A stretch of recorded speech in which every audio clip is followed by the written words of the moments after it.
Penguin Random House Audio presents Relentless Spirit, The Unconventional Raising of a Champion by Missy Franklin and D.A. and Dick Franklin with Daniel Paisner. Read for you by Emily Rankin and D.A. and Dick Franklin. Relentless. Steady and persistent, constant, unyielding, showing no signs of let-up, no drop-off in intensity, severity, strength. There's something very Beyoncé about the word, don't you think? It's empowering, so much so that I've taken to writing it on my wrist before I compete. It's engraved on a silver ring I like to wear. I've even got it printed on the band of my favorite pair of goggles. Relentless. It reminds me to keep on, moving ever forward, hard. But I don't need the reminder, really. It's how I swim, how I live my life, who I am. Seeing that word, writing it down, it just reinforces what's already there. It tells me to reach deep down for my very best, even when it feels like there's nothing left, even when every muscle in my body is telling me I'm done. When I'm in a hard place, I write it down. When I'm facing a challenge, I write it down. When I get to that place where I could not have practiced any harder, smarter, longer, I write it down and move on to my dry land workout, my evening swim, whatever's next on my schedule. Relentless. There are a lot of quotes on the internet that talk about what it means to never give up, but those words don't do it for me. If that's what works for you, that's great. But I hear a phrase like, "Don't quit," and it gets me no closer to where I need to be. It tells me I can push ahead, but stay on autopilot. It tells me I can get by on minimal effort. It tells me that good enough is good enough. But that's not me. A line like that, it might be fine if the goal is just to see things through, but that's never been my goal. My goal is to swim with every ounce of heart, every ounce of spirit I can muster. At all times, no matter what. Relentless. I wear the word on my wrist, strap it to my head, keep it at my fingertips, at the ever ready. So I write it down. And just to make sure I'm paying attention, I put it on the cover of my book. The book you're now listening to. Relentless Spirit. Because there is no let-up, no drop-off, no quit in me until I touch the wall. My teddy bear moment. 2009 duel in the pool, Manchester, England. Dear God, please help me and Team USA do the best that we can do this weekend. Watch over us, help us, calm us. Wish me luck. Journal entry. Written just before my first ever national team appearance. I was 14 years old. I'd traveled to Canada and Europe with the junior national team, but this was my first time swimming overseas for the national team. As big deals go, this was all the way up there.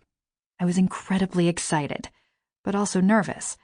Not incredibly nervous, I don't think, but a little worried how things would go. I had no idea what to expect. Think about where you were in your life at 14. Think about what you were doing. And then put yourself in a situation where you're doing your thing alongside the very best in the world, where you're caught in a great swirl of attention and excitement bigger than you could have ever imagined, where you're way, way, way from your comfort zone. It wasn't like me to feel intimidated. But how can you not be intimidated by something like that? How can you keep your stomach from doing backflips? I mean, I was just a kid. A confident world-class swimmer, but still just a kid. The jumble of nerves that found me on this rookie trip had nothing to do with swimming. It felt to me like I had that part down. I loved swimming. That was the easy part. This wasn't me being arrogant or cocky. This was just me, being honest with myself. I knew my times in the 100-meter freestyle were good enough to put me in the same pool as all those great swimmers. It was what was going on away from the pool that had me on edge. We were in Manchester, England, for the Duel in the Pool, a fun event that has as much to do with building team morale and encouraging a kind of camaraderie with swimmers from other countries as it does with competition.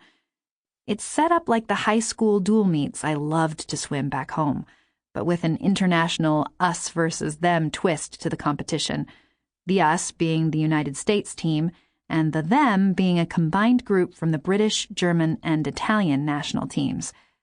By the way, there were a lot of national team swimmers who were not participating in this event, so it really was an honor for me to be there with this group.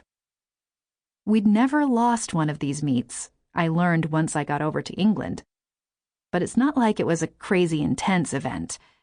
Still, there was a ton of pressure on me to do well, on top of the pressure I put on myself.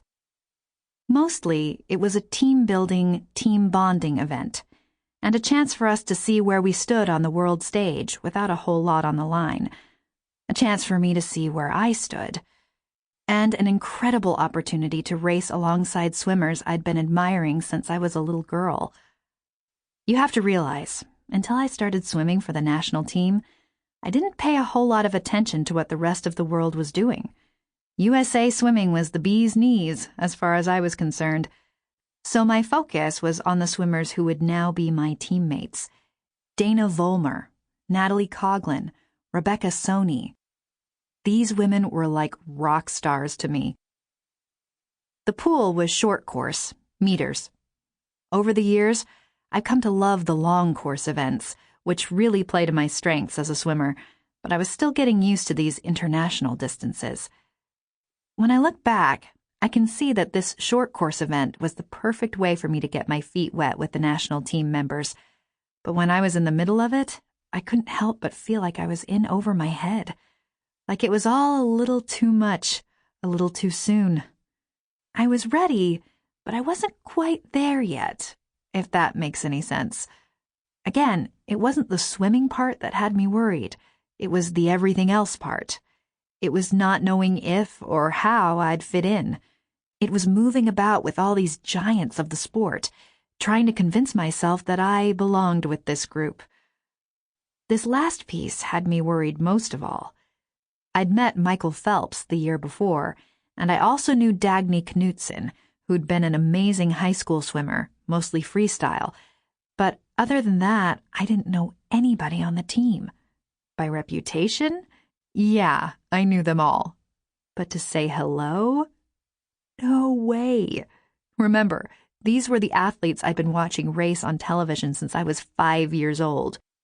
To most of them, I was probably just some gangly girl who'd taken a spot on the team that was meant for one of their former teammates. Because, let's face it, that's just who I was. Up until I was 13, when I made the junior national team, my parents often accompanied me to meets. They still do. However, when I swam for the national team, I had to actually travel with the team. This would take some getting used to. And here I was, getting used to it. We had our own flight, our own hotel, our own schedule. My mother and father were there to cheer me on, but for the most part, I was on my own. I even had my own roommate. For this trip, it was Rebecca Soni, who'd won a gold and 2 silvers at the 2008 Olympics in Beijing. Rebecca's gold medal swim in the 200-meter breaststroke set a world record, so I was over the moon. She was one of my idols. I had her picture up in my room at home, and here I was, half a world away, sharing a room with her. OMG, right?